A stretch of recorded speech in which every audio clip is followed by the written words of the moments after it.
Bosh qahramonning ko'zguga qarab, bu kim o'zi deb hayron bo'lishi bilan boshlanadi.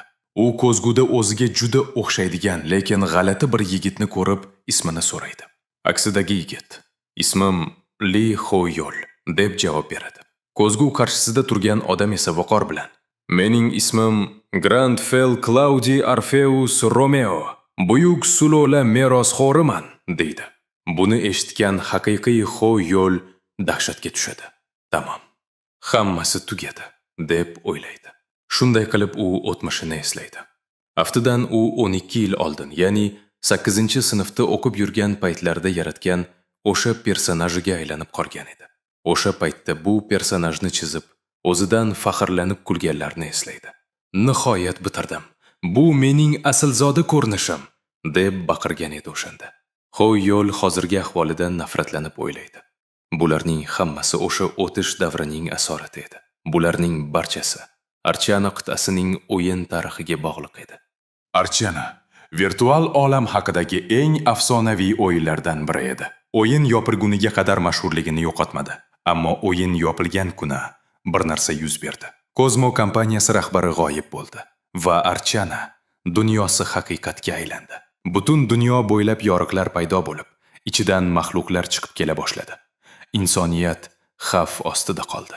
Lekin maxluqlar bilan birga o'yin qahramonlari bilan almashgan odamlar, o'yinchilar paydo bo'ldi. Ular maxsus mahoratlar bilan maxluqlarni yengib, qahramonlarga aylanishdi. Hoyol ham qachonlardir o'yinchi bo'lishni orzu qilgandi. Lekin u paytlar birgina virtual uskuna 10 millionlab von turardi. Otasi hatto oylik ijorasini ham to'lashga qurbi yetmasdi. Otasi o'shanda undan uzr so'rab, hech bo'lmasa bemalol o'yin o'ynashingni xohlagandim, degandi. Otasining ishlari orqaga ketib, bankrot bo'lishgan edi. Hoyolning singlisi: "Dada, yig'lamang. O'yin o'ynamasa nima qipti? Men hammasini tushunaman", deb dadasiga taskin berardi. Onasi bo'lsa: "Dadangning aybi yo'q. Hammasiga men aybdorman", deb yig'lardi. Singlisi jahli chiqib: "O'zi sizlarga nima bo'ldi?" deb baqirardi. Hoyol o'shanda dunyo naqadar shafqatsiz ekanini tushunib yetgan edi. Uning boshqa chorasi yo'q edi. O'yinni tashlashga majbur bo'ldi. Agar hammasi bunday bo'lishini bilganimda, o'yinni hech qachon tashlamasdim, deb o'ylaydi u. Bir yil ham o'ynamagani uchun darajasi va ko'rsatkichlari juda past va dabdala ahvolda edi. Nihoyat uyqudan turdi, lekin qanday qilib o'sha maktab davrinda yaratgan odamimga yilanib qoldim deb o'ylardi. Romeo qo'lidagi choyni xotirjam ichib, naqadar mazali", deydi. Ichkaridan buni kuzatayotgan haqiqiy Hoyol esa, "Bu ketishda aqldan ozaman", dedi. Romeo u o'rta maktabda o'ylab topgan va o'sha paytlari o'ynagan personaji edi. Endi bu personajning tarixi haqida suhbatlashamiz. Grandfel buyuk bir sulolaning merosxo'ri bo'lgan, lekin hamma qarindoshlari iblislar qo'lida qurbon bo'lgan va faqat u tirik qolgan. Grandfel qasos olish uchun iblis ovchisi bo'lishga ahd qilgan. Bu shunchalik dahshatli va g'alati personaj ediki, Hoyol o'shanda uni o'zining ikkinchi qiyofasi deb bilardi. Uning qorong'u o'tmishining bir bo'lagida. 8-sinfda bu qiziq tuyulgandir, lekin hozir u bu personajga aylangani yoqmasdi. Romeo esa bularning barchasini sog'ingandek gapirdi. Hoyol esa ichida: "O'chir ovozingni, bunaqa g'alati gapirishni bas qil", deb baqirardi. Axir uning ishi bor edi va ishga endi qanday boraman derdi. Shu gap so'zlari bilan jamiyatning normal a'zosi bo'lib yura oladimi? Ko'z oldiga boshlig'ini keltirib g'azab bilan: "Soching juda yorqin. O'zingni mashhur odam deb o'ylaysanmi yoki idol bo'lmoqchimisan?" deb aytayotgandek edi. Uning butun tashqi ko'rinishi ham juda g'alati edi. Shundan so'ng Romeo boshlig'ining yuziga qahva sepib yuborganini tasavvur qildi. Hoyol dahshatga tushib: "Bunaqa qilib bo'lmaydi. Undan bo'lsa meni sudga berishadi", deb o'yladi. Romeo esa aslzodalar duch kelganga bosh egmaydi deb qo'ydi. Hoyol bunga ishona olmasdi. Hoyolning fikrlari butunlay boshqacha tarzda ifodalanayotgandi. Hamma o'yinchilar ham shunday hisni his qiladimi? Almashinuv degani shumi o'zi? Ko'pchilik o'zgarishlar deyarli sezilmaydi degandi. Lekin nega unda bunaqa? U ishga borolmasligini tushundi. Faqat bitta tanlov bor edi. U o'yinchi bo'lishi kerak. Ammo Archanani tashlaganiga 10 yildan oshgan. U bu o'yin haqida deyarli hech narsani eslamasdi. Romeo noutbuk oldiga o'tirdi va avval ma'lumot to'plash kerak deb o'yladi. Chunki xoyol o'yinchi uchun zarur bo'lgan eng oddiy bilimlardan ham bexabar edi. Yuqori darajadagi yoriqlarni yopadigan rankerlar 100 millionlab pul topardi. Lekin bu ma'lumotlarning foydasi kam. Chunki qiyinchilik darajasi xavf bilan birga o'sadi. Hayotni pulga sotib olib bo'lmaydi. Shuning uchun ochko'zlik qilmagan yaxshi deydi. Romeo jiddiy qiyofada. Men to'kin sochillik mevasidan totib bo'lganman. Moddiy boylikka ehtiyojim yo'q, dedi. Iblis ovchilari odatda nima bilan shug'ullanishini bilib olishim kerak, deb qidira boshladi. Ko'rgan narsasidan uni hayratda. Bor yo'g'i 2 sahifami? Iblis ovchilari deyarli hech narsa qilmas ekanda. Hatto bu 2 sahifada ham faqat yangiliklar xolos. Yangiliklardan biri shunday edi.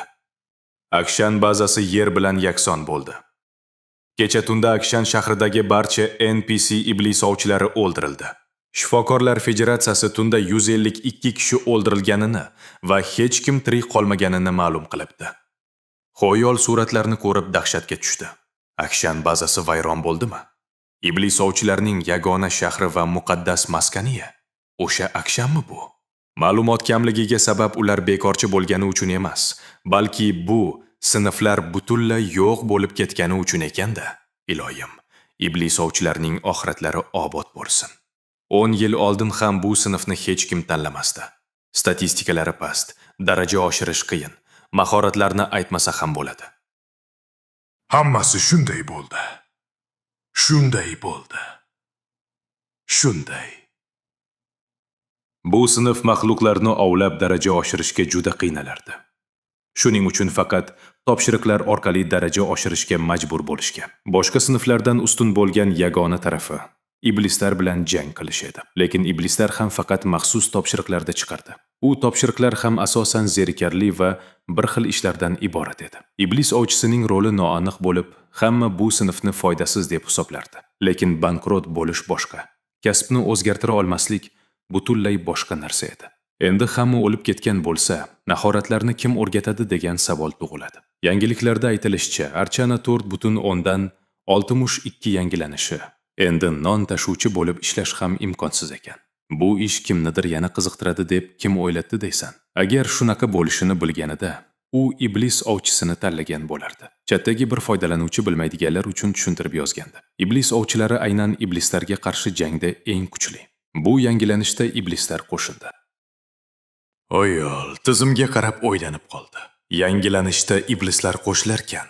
Saytda yozilishicha Arkana qit'asi tarixi, haqiqat versiyasi 8.10 dan 11 da maxluqlar orasida iblislar paydo bo'la boshlaydi. Debufflar, ongning buzilishi va ongni egallab olish holatlari sababli o'yinchilar orasidagi talafot keskin oshgan edi. Bu muammolar hatto 200 darajali o'yinchilar ham kuzatilayotgan edi. Xoyol o'yladi. Iblislar rostdan ham haqiqiy dunyoga chiqdimi? Nega unda iblis ovchilari ularning yo'q qilmayapti? Nima? Akshan vayron bo'lgach oxirgi iblis ovchisi men bo'lib qoldimmi? Balki 10 yillik tanaffusdan keyin uning o'zi bu ishga kirishishi kerakdir. Lekin u eslagan iblislar chiqishiga kafolat yo'q. Buncha vaqt ichida hamma narsa o'zgarib ketgan bo'lishi mumkin. Agar yuqori darajali o'yinchilar ham eplay olmayotgan bo'lsa, u bunaqa past daraja bilan nima ham qila olardi?